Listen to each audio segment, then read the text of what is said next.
領域展開無料空所 It's your boy Spectro here, and today I want to talk to you guys about Naruto. Not just Naruto, but Naruto games in general, honestly.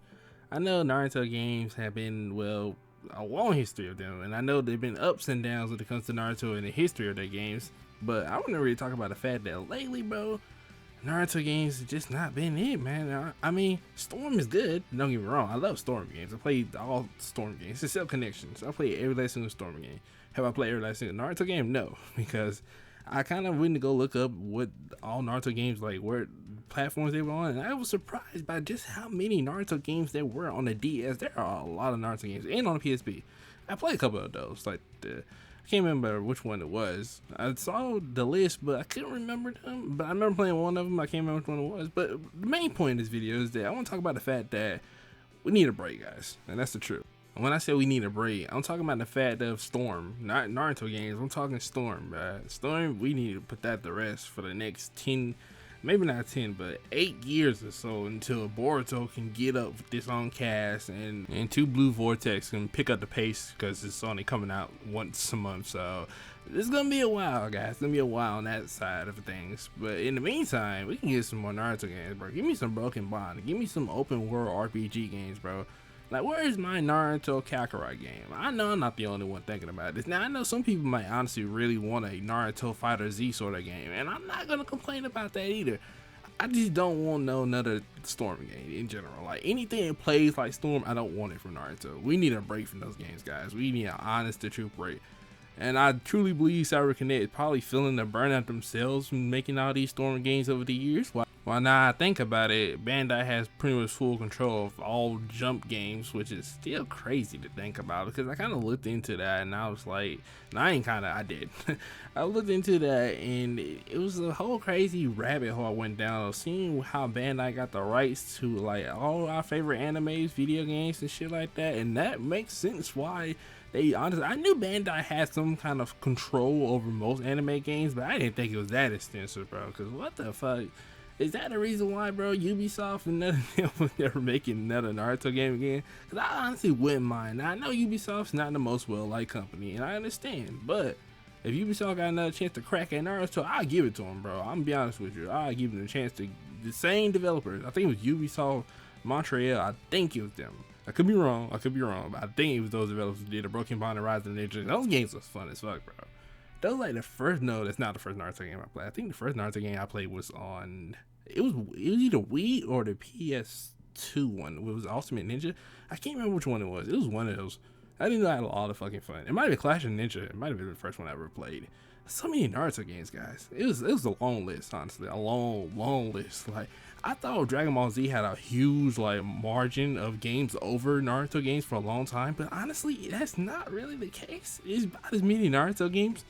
I think Dragon Ball Z may have a slight edge over Naruto, just by a bit, because you know Naruto, Dragon Ball Z has a lot of games that they just pumped them bad boys, man. They pumping them. Like even when Dragon Ball Z had ended, it was still pumping them bad boys. But back to this Naruto situation though. Naruto video games honestly had always been on a good side and it had a bad side. As you can see here, this is the Naruto Dragon Blade Chronicles. This game, when I first played it, was like weird. I got it from Blockbuster, rented it, and I was like Naruto. I was a fiend for Naruto, bro. I play anything Naruto. That, Dragon Ball Z, and Yu-Gi-Oh, bro. Fiending for all that shit, bro. And that and Digimon too. Ironically though, I kind of grew out of Digimon, but I want to get back into it. Anyways, back to Naruto. I was playing Naruto, got it, rented it, and it was interesting, honestly, because it was like everybody was in these different cool outfits, and they were like kind of samurais and stuff, and they all had like swords and stuff. Naruto had a sword because I was used to Sasuke only having the sword, and it's like, what's going on here? So like you just treat it as Elseworld. Like if you ever seen like the Naruto movies, some of the Naruto movies that are really cool, by the way, but you know they all like Elseworld stories, you know, kind of alternate timelines and whatnot.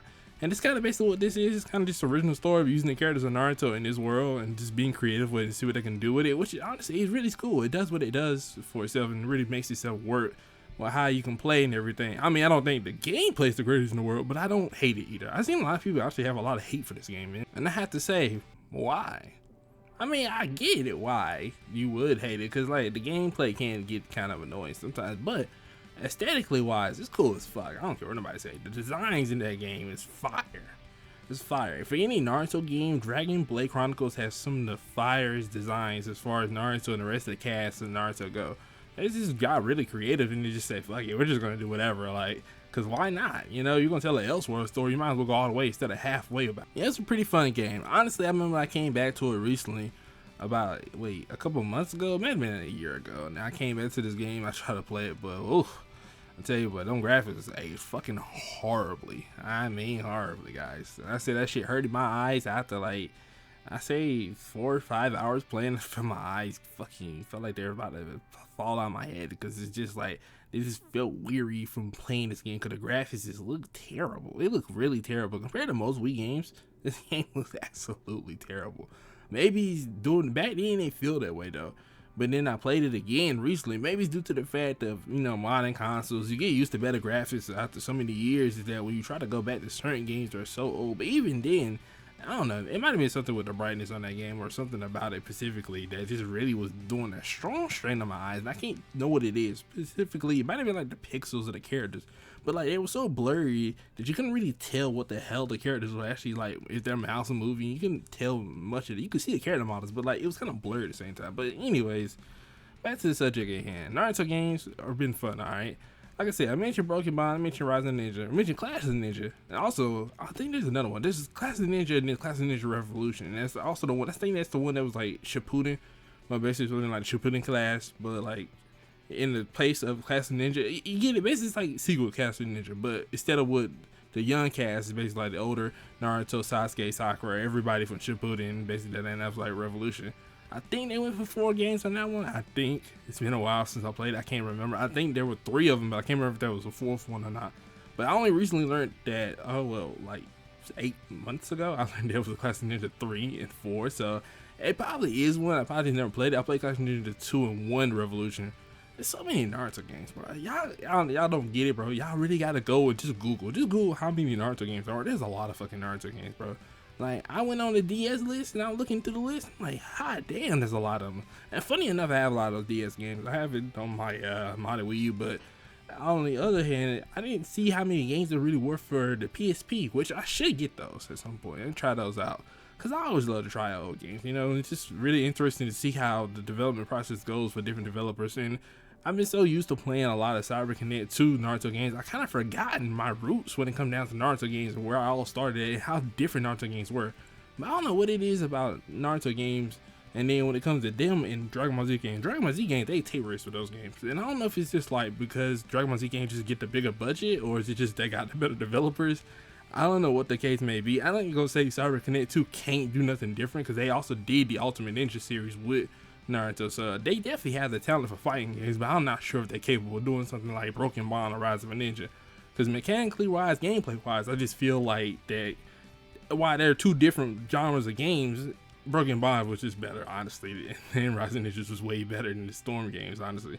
Those Storm games are great, don't get me wrong. Fighting game wise, they definitely top tier, but come on, guys, it's not even like a strong comparison. I don't even think it's a fair comparison, honestly. However, if we look at it, just 2 different Naruto games, and under the same franchise, and honestly, it's crazy that Naruto Broken Bond and Rise of Ninja look so much better than like just current Naruto games. It's not even funny. Like Naruto, was it Boruto Shinobi Strikers? I played that when it first came out. Really fun. Create your own character ninja. You think that you really be like, I would be obsessed with that, or just in general, we would just enjoy a game we create your own ninja and and go fight and something like that. But I found myself burnt out by that game very fast. Like, I played it probably like 2 months, and then like I think what happened, it was that if I remember correctly, a lot of cheesy attacks started coming to play. Like, people started using a lot of cheesy fucking combos in that online matches, and it pissed me off to no end. I can't remember exactly. It's been years since I played. But back to what I was saying though, that's Naruto. We need a Naruto Kakarot game. Like, we need a Naruto game where you could actually open world,